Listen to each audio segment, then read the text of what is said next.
სერბეთის დედაქალაქ ბელგრადში უნივერსიტეტის სტუდენტებმა 24 საათიანი ბლოკადა მოაწყვეს. პროტესტი ნოემბერში ბეტონის კონსტრუქციის ჩამოშლას უკავშირდება, რასაც 15 ადამიანი ემსხვერპლა.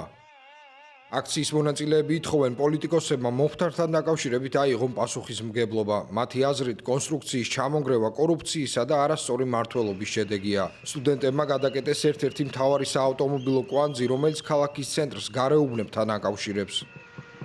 ორშაბათს გამართულ პრესკონფერენციაზე სერბეთის პრეზიდენტმა ალექსანდარ ვუჩიჩმა დიალოგისკენ მოუწოდა სტუდენტებს, რომლებიც ჯერჯერობით უარს აცხადებენ მასთან საუბარზე. პრეზიდენტის თქმით, არსებული ვითარება უარყოფითად აისახება ქვეყანაზე. ყველაფერი, რაც ხდება, ისახება ჩვენს რეპუტაციასა და პოზიციაზე მსოფლიოში.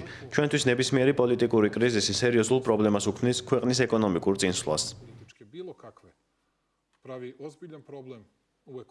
ხელისუფლებამ გადადგა გარკვეული ნაბიჯები სტუდენტების ზოგიერთი მოთხოვნის დასაკმაყოფილებლად. მათ გაასაჯაროვეს რამდენიმე დოკუმენტი, რომლებიც დაკავშირებული იყო ინციდენტთან.